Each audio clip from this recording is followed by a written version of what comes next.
Hi small fry. I think I'm going to call you Fry for short. Hi, Fry. I'm your mom, or soon to be a mom. I know you're usually supposed to have some sort of aesthetic or post pictures of your perfect nursery and maternity wear with these type of blogs, but I just wanted a place to record my thoughts, and maybe to show you when you're older. Fry, I am excited like you would not believe. This is a dream come true for us. Even if we weren't trying, we weren't not trying. Your dad's a little nervous, but I've never been so thrilled in my life. We may be young, but that doesn't mean we won't give you the very best life we possibly can. Oops. I forgot to give you my name and everything. Fry, I'm Anna, and your dad is Henry. We're not married, although hopefully, we will be by the time you read this, but we love each other very much, and we've been together since our freshman year. Anyways, I guess I should tell you how you came to be. I know this might be kind of embarrassing, but don't be grossed out. It was really super romantic, and I have to tell someone. Last month we went on this camping trip with a few friends, way up in the mountains. Your dad and I had been squabbling a little just over silly stuff, and we figured a change of pace would do us both some good. Boy, were we right. It was beautiful, Fry. We made a little camp and pitched our tents for the weekend, and in the morning the sky would look just like cotton candy swirls of blue and pink and gold, and at night you could see all the constellations. Your dad helped me find all of them. He's kind of a nerd like that. We went on hikes every day and explored this whole system of caves. Your dad's friend Brett and his girlfriend Shay are really into spelunking, and they've camped up here before. They showed us everything there was to see. The caves were really cool, even if I'm just a tad claustrophobic. They actually smelled really sweet inside. I'm not sure how to explain it, but they were almost comforting, in a way. Anywho, there were all sorts of wildlife, deer, and birds, and even some wolves we heard one night. I could have sworn one was right outside the tent, it sounded so close. I woke your dad up to go check. Classic horror movie move, I know, but better him than me. Smile. But he just saw the tracks in the dirt with his flashlight. Must have scared him off. They got into our food though, left it scattered all over the place. Ah well, that's nature, right? I want to include some pictures, but your dad lost the camera. SMH. He's so forgetful sometimes. Has no idea where he put it. I bet it's buried somewhere in the trunk. We had to leave in a hurry. More about that later. Anyways, your dad and I have always been kind of wild, so one night we actually snuck out, like teenagers at summer camp, and went on our own hike. Stop looking so disgusted, one day you'll be just as gross as us, trust me, Fry. It was pitch black outside like you wouldn't believe. Without the flashlight we'd have been totally blind. But we made our way down the rocky trail to this little clearing we found earlier that day, and the clouds parted and the moon was massive overhead. I think it was May 21st, actually there was a full moon that night. It was stunning, like someone ripped a hole in black tissue paper and just shone a light through. You could see everything, every blade of grass, every wildflower, every gnarled little tree. We just lay down in the middle of the clearing and stared up at the sky. It was just this beautiful, completely silent moment. You couldn't even hear the breeze anymore, lying there. Of course, it was ridiculously romantic, so naturally. Well, your dad thought someone was watching us, though, if you can believe that. So paranoid, but really cute of him. He actually tried to go over and check with the flashlight, but he fell down this slope and hit his head. That's why we had to leave early. He had a total concussion, trip to the ER and everything. but he's fine now. It's actually kind of embarrassing, but it took me a while to find him because I dozed off. I know, right? Like something out of a sitcom. There he is, passed out, and I'm snoring in the middle of this meadow. I woke up a little while later, though, and went and got him help. He was pretty mad, but we've made up, of course. I know he's just as excited as I am to meet you in 9 months, no matter what. I may only be a month or so along, but I'm already starting to show, or at least, I think I am. I could just be imagining things. I'm so worked up. Your dad swears I smell and act differently already. Must be all those hormones flooding my body. I actually feel really good, so much stronger than usual. I thought pregnant women were supposed to be frail. Haha. The other day I got a little annoyed and put a glass down too hard, and it completely shattered. Whoops.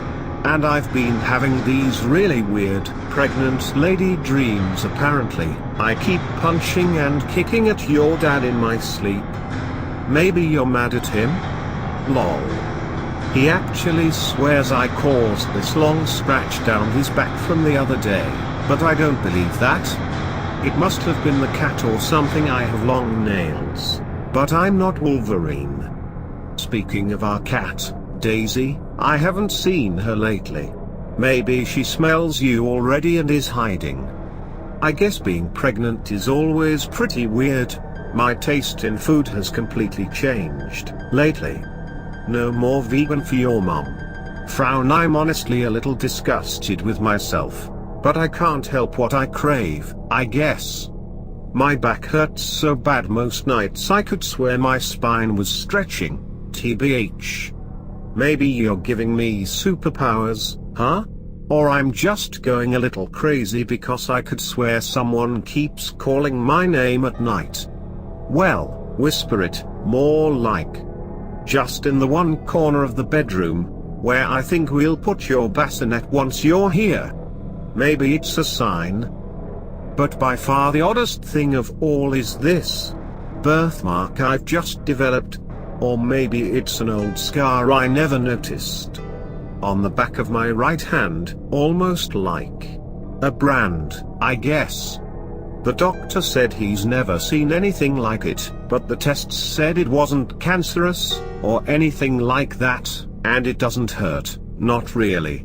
Sometimes in my dreams, it burns, though. Not sure why. I'll check in with this blog again later. I guess I just can't wait to meet you. We already have a name all picked out, but I won't write it here. I feel like that'd ruin it a little. After all, it came to me in a dream. Just like you, I guess.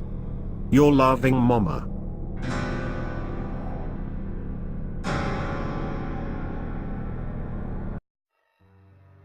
Well, writing about that last case did help me out a lot. I've decided to post a more intense one. That last case doesn't haunt me too badly, but this one does. Once again, all names are either changed or withheld. I had been dispatched to the scene of a triple murder and abduction. Both the front and the back door had been broken down, so there were likely multiple assailants. Or one assailant trying to make us think that. The crime likely occurred in the last few days but had been discovered earlier in the day. I operated in a pretty isolated area of the country, so neighbors could be far away. It's not surprising it took a few days. I drove to the scene with my partner, Ben, not his real name. The place was already swarming with police when we arrived. Yellow crime scene tape surrounded the house. Many of the police looked horribly shaken up. As I parked the car, I realized I had been at this house a couple of months ago. There had been a rush of livestock and pet killings in the last 2 or so years, along with consists about prowlers. For those who don't know, that's basically a fancy way of saying a trespasser. With my memory jogged, I remembered that this was the home of the Johnston family. They were a family of 4, with a teenage daughter and younger son. "Hope you guys have strong stomachs," one of the detectives said grimly as I approached the doorway. Now, I've seen things as a cop. I've seen murder scenes. I've seen bodies crushed in fatal crashes. I've seen suicides. I've seen overdoses. Nothing I had seen, not even the previous case I told you guys about, could prepare me for this. There were 2 dead bodies in view as soon as I entered. The father, Mr. Johnston, was the lucky one. He had been killed with a shotgun blast to the head. Blood and brain matter caked the floor around him. It was a revolting sight, but I could handle that. The other 2 bodies were more distressing. The daughter looked as if she had been mauled by an animal. Her face had been torn to ribbons by what must have been clawing. Her left arm was torn off and her throat had been torn out.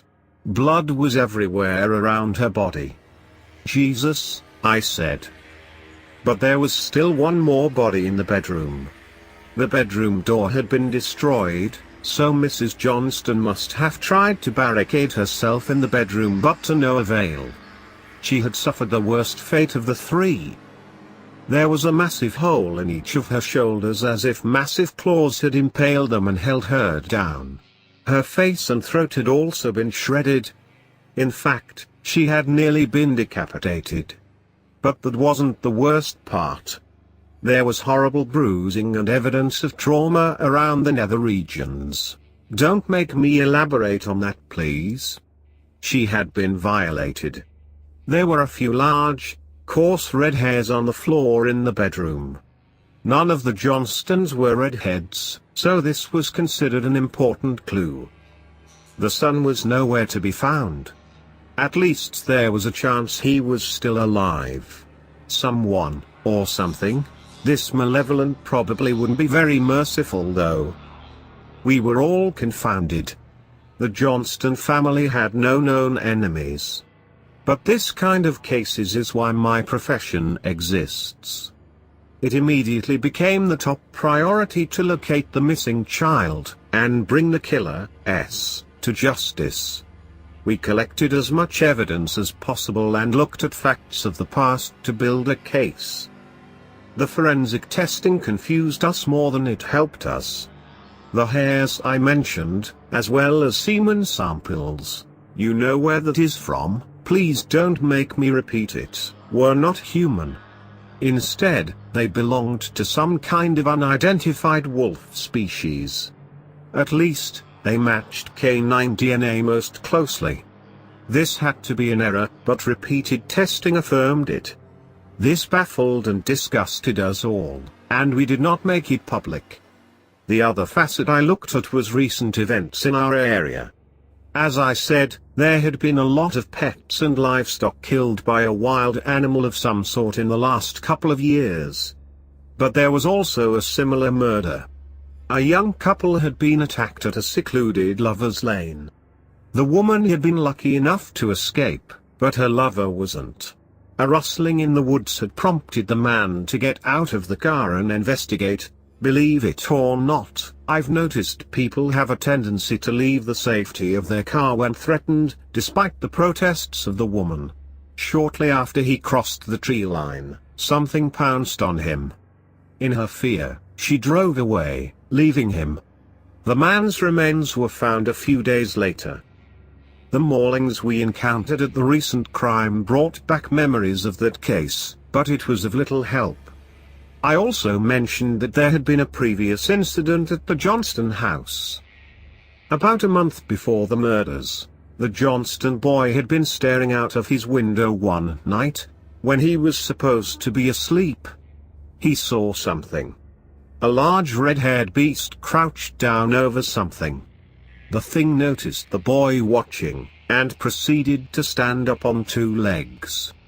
It pointed at him with one of its arms, front legs. Before making a SHHH with the same limb. It then dragged its massive paw across its throat, making that universally recognized sign of death. At that point, the boy screamed. He told his parents what he saw, but the thing was gone. As is expected, they assumed it was simply a nightmare. That explanation got harder to defend the next day when the Johnstons found their dog mutilated in the backyard.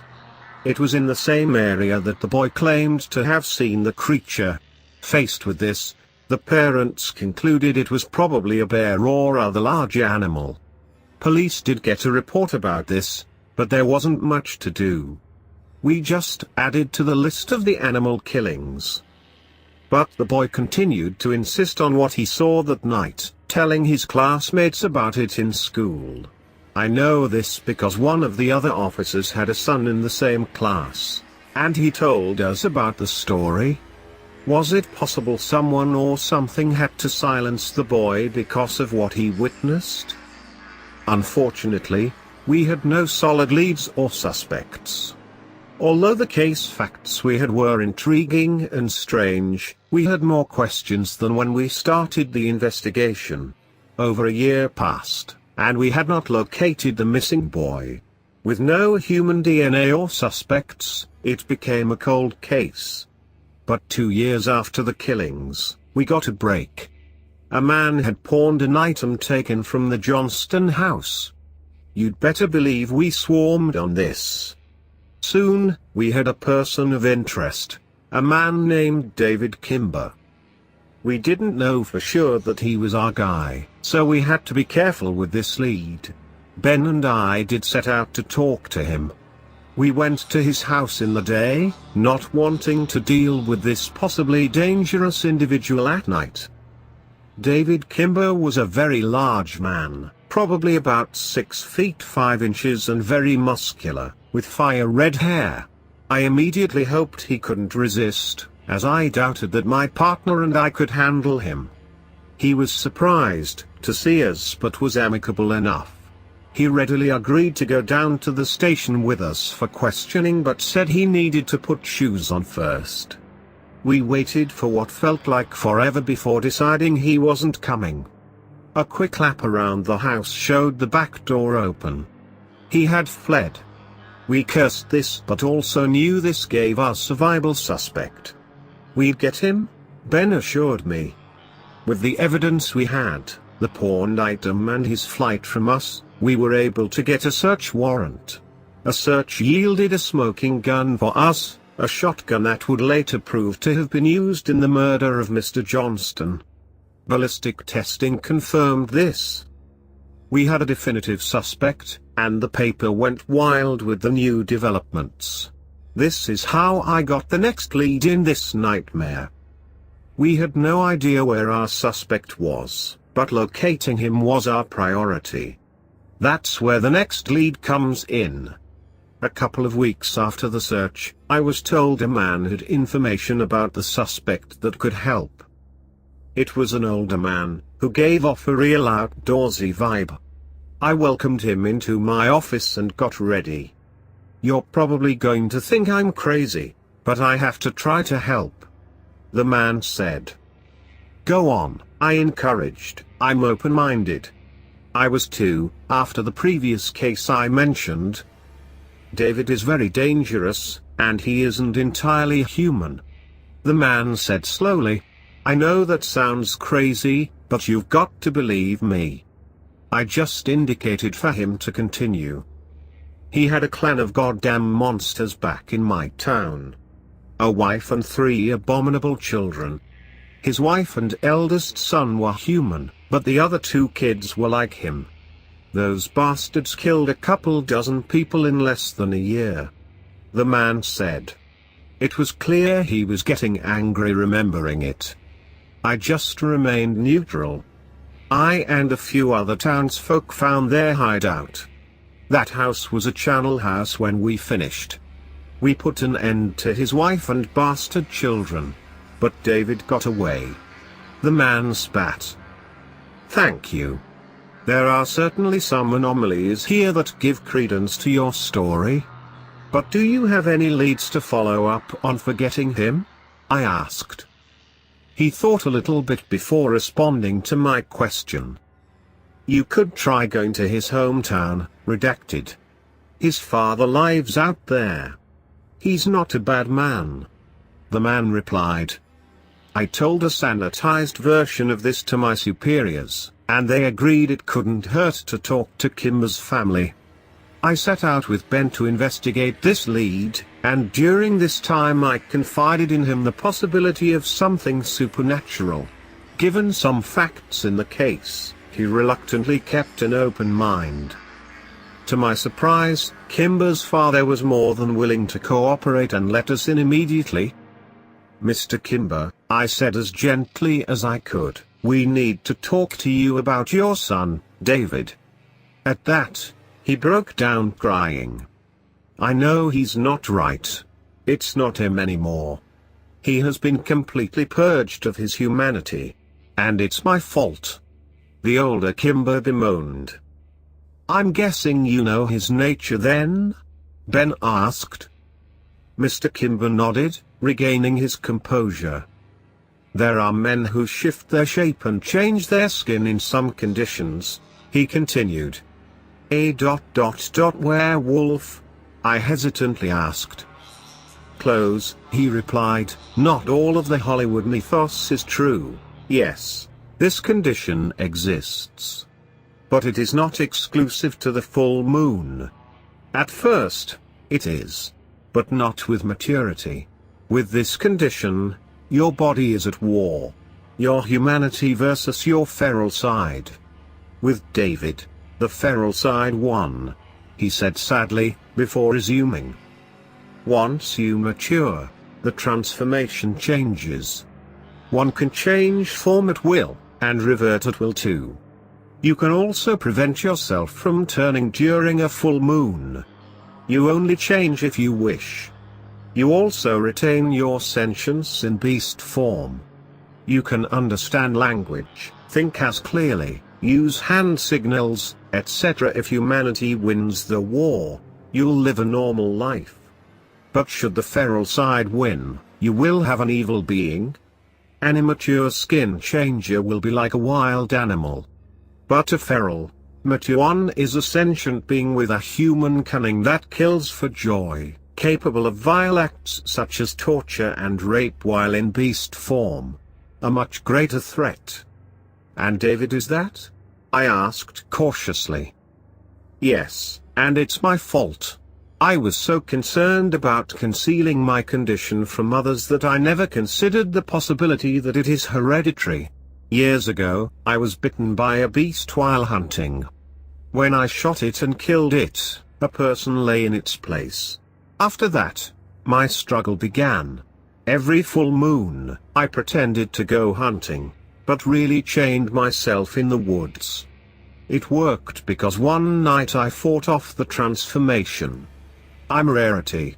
Most die from the bite or get killed in the immature phase.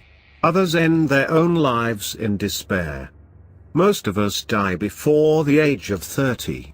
I'm almost 70, probably one of the oldest of my kind to ever live. What happened to David? Ben asked. He inherited the condition, he sighed. David didn't know I had it and tried to hide it. With no mentor, the feral side won. He transformed involuntarily and killed 2 friends on a camping trip when he was a teen. Officially, the story is that an animal attacked the camp and only David escaped. Anyway, once you taste flesh in the immature phase, humanity has virtually no chance of winning the fight. He changed. He became a monster and ran away. He's wreaked havoc ever since. Mr. Kimber said sadly.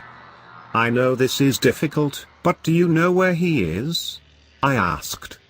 Yes. He is in the woods hunting right now. Behind this house. I can't kill my own son, but I cannot excuse everything he has done and will do. Do what you must do, he said solemnly. After more talking, Mr. Kimber agreed to aid us in tracking him. He changed forms to do so, saying he would have a better smell. The transformation was quite a sight. In beast form, his hair was white and several of his teeth were missing, just like his human form. The transformed man waved a massive arm forward as a signal to follow. He led us into the woods until we heard a crunching sound. Ahead, in the clearing, was a massive beast eating the body of a slain deer. This one was bigger than the old man and had red hair. No doubt it was David. It roared loudly before running at us. I was frozen and wide-eyed at the charging behemoth. Luckily, the elder Kimber wasn't. The white-haired beast intercepted the red one. Ben and I took the chance to get a few feet apart and draw our guns. The clash between father and son was short. The elderly Kimber was smaller and older, and fought defensively, not wanting to kill his son. David had no such reservations. And after the father had staggered David with swats a couple of times, the younger Kimber had pinned him down and shredded him. At that point, I opened fire, striking the red beast twice in the torso. Before he could commit to charging me, Ben started shooting too. He was a better shot than me and landed a face shot. The beast shrieked in rage, contemplating an attack angle before retreating a few feet. It grabbed the deer carcass and hurled it at me. I was struck in the torso by the carcass. I was winded and knocked to the ground. During this time I heard more roaring and gunshots. As I found the strength to lift the carcass, I heard Ben scream, followed by gunshots and an agonized roar. I got up in time to see the red beast collapse, riddled with bullet holes. In a few seconds, it had reverted to human form. Laying before us was the dead body of our human suspect. To our surprise, the elder Kimber stirred. Back in human form, his face and chest were bloodied badly. But he would live. He still fell to his knees, gazing sadly at his son's body. Officially, the narrative is hokey in places. Official accounts say that David attacked the Johnston family with an attack dog. We all know it's bogus, but we've never publicized the more corporeal aspects of the animal attack. The narrative says we tracked David down, and he was shot-killed when he tried to kill his, half true at least. We never found the missing boy, but he is presumed dead. The elder Kimber did indeed live and is not in the official narrative. He did claim David's body though and held what I presume was a private memorial of the sort. But this case may not be over. After it was closed, Ben abruptly resigned. Before leaving, he told me the truth. He had been bitten during the final showdown. He told me he was going to ask the older Kimber to help him preserve his humanity. This case cost me a lot of my soul, but it may have cost my partner even more.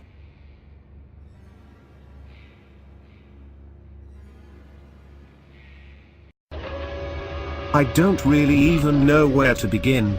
First of all, let me start by saying I grew up in a rural area in the Midwest on a small farm my stepdad has had in his family since he was young.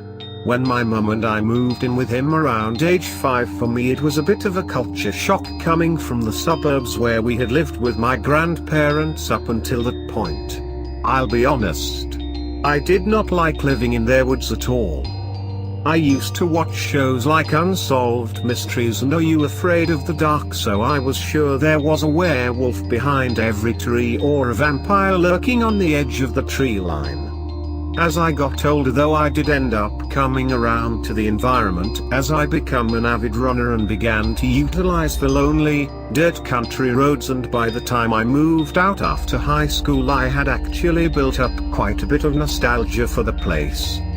I think what helped me get over the fear, in the end, was being alone for an hour or two at a time on the old roads miles away from people, surrounded by trees, and nothing threatening or terrifying ever happened like I imagined it would when I was a kid. At least nothing I could see. So many evenings, even some nights, I would be out there all alone. Sometimes miles away from another human being where no one would hear me if I was hurt or attacked, and where even my cell phone would be of little use to me. This aspect, looking back, is actually probably the creepiest part of my whole story. As I said, my family and I had absolutely no problems in that house or area for 18 years, but I'd be lying if I said it wasn't a little intimidating driving home from scary movies or on dark nights when you couldn't see the moon or stars.